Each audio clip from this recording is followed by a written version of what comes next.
Hello, my dear students. Myself, Pushpendra Bharadwaj, Assistant Professor, Department of Education, Jyoti Vidyapeeth women's university Jaipur.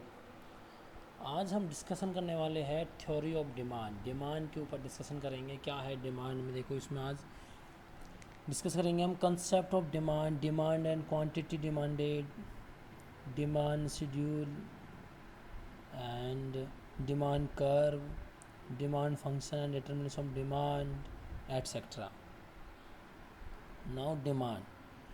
Ordinarily, the terms desire and demands are used interchangeably, but in economics, demand has a distinct meaning.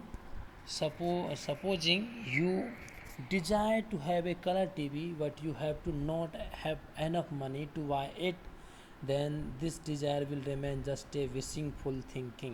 ये केवल एक wish होगी, demand नहीं होगी। अगर हमारे पास TV खरीदने की डिजायर है और हमारे पास उसके लिए पैसा नहीं है तो ये केवल हमारी विश होगी, डिमांड नहीं कहेंगे इसे हम। We are not willing to spend it on color TV. Demand does not emerge. The desire becomes demand only when you are ready to spend money to buy a TV.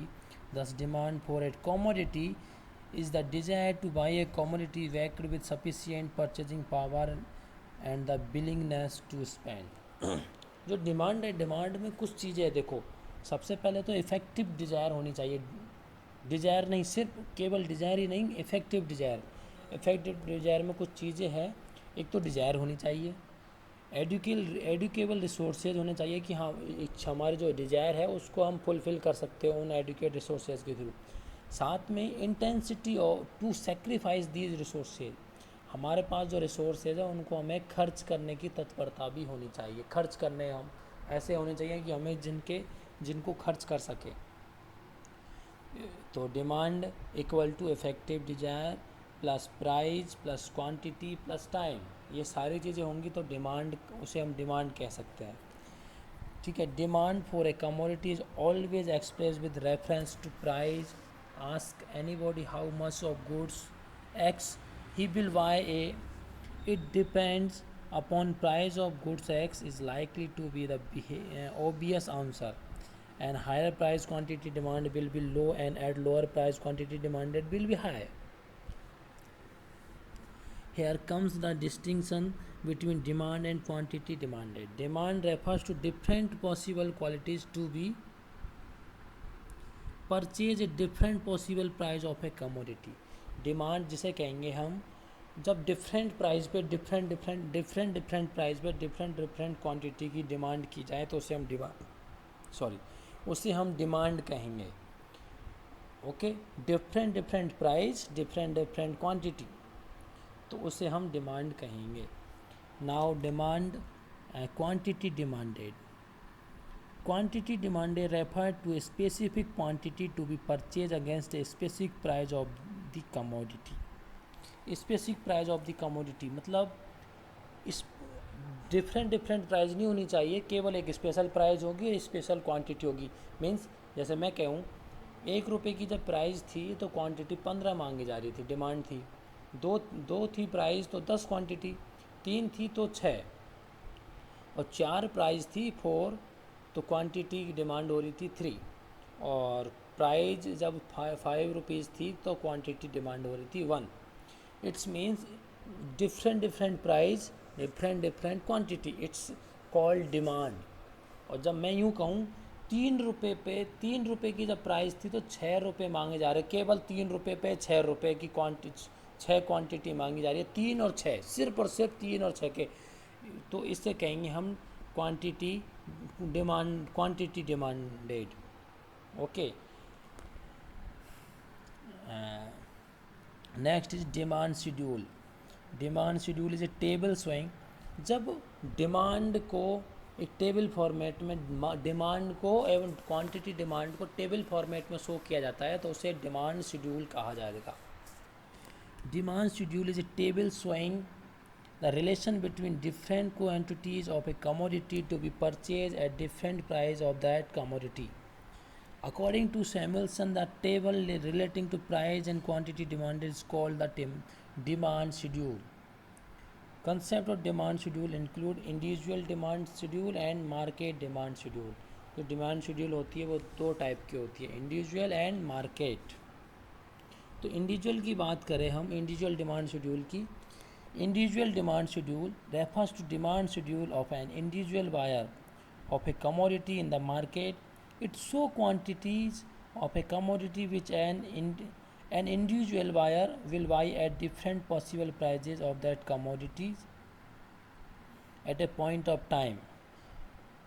Okay जैसे एक individual individual की बात करें, individual demand, the individual person different demand price पर different quantity demand करता है तो उसे इंडिविजुअल डिमांड शेड्यूल कहेंगे.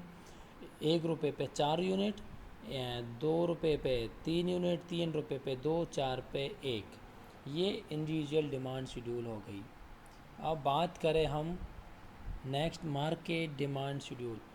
जब इंडिविजुअल कोई भी इंडिविजुअल पर्सन, जितने भी इंडिविजुअल पर्सन है उनको आपस में जोड़ दिया जाएगा, ऐड कर दिया जाएगा, तो उसके हम कहेंगे demand market demand schedule. In every market there are several consumer of a commodity. Market demand schedule represent demand for a commodity by all the consumer in the market. जितने भी कंज्यूमर है मार्केट में उन सब की demand को add करने के बाद जो डिमांड निकलेगी उसे कहेंगे मार्केट डिमांड. प्राइस रुपये है, आइसक्रीम की प्राइस 1 रुपये है, तो ए डिमांड कर रहा है 4 और बी डिमांड कर रहा है 5 unit. It's mean market demand is 9 unit. और 2 प्राइस है तो ए डिमांड कर रहा है 3 एंड बी डिमांड कर रहा है 4 units.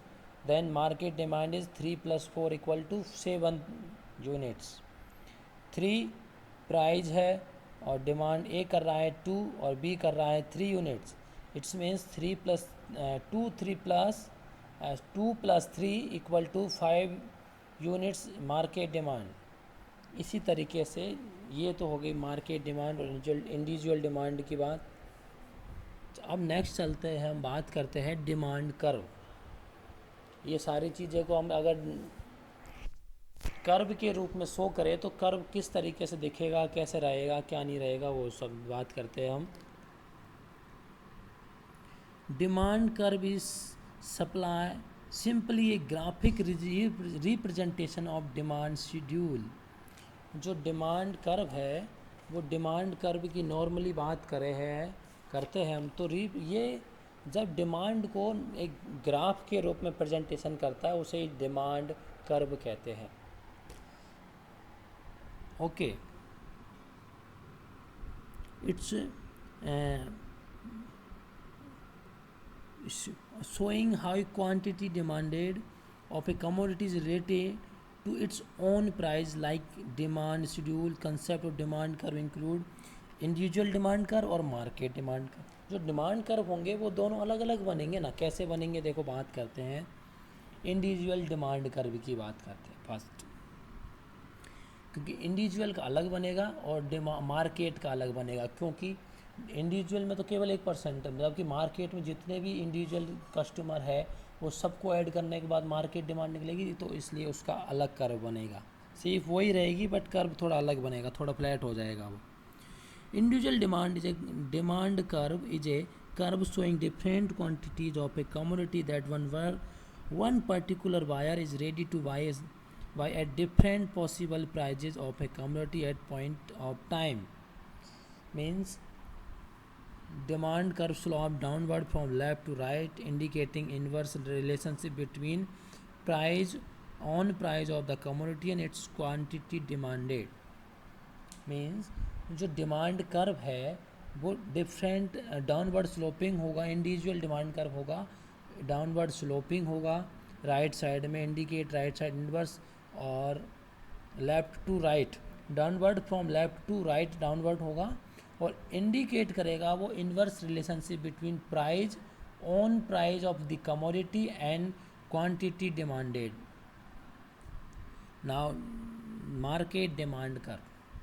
Market demand curve is the horizontal summation of the summation of the individual demand curve. It shows various quantities of a commodity that all the buyer in the market are ready to buy a different possible price of the commodity at a point of time. Okay, now जो इन जो market demand curve होगा वो भी उसकी भी जो shape होगी वो लेफ्ट टू राइट डाउनवर्ड होगा, इनवर्स रिलेशनशिप शो करेगा वो प्राइस और क्वांटिटी के बीच में. ओके तो आज बच्चों हमने demand quantity demanded, demand schedule, individual demand schedule और market demand schedule, demand curve, individual demand curve और मार्केट डिमांड कर्व के ऊपर डिस्कशन किया. नेक्स्ट क्लास में नेक्स्ट टॉपिक के साथ मिलेंगे बच्चों. Thanks a lot.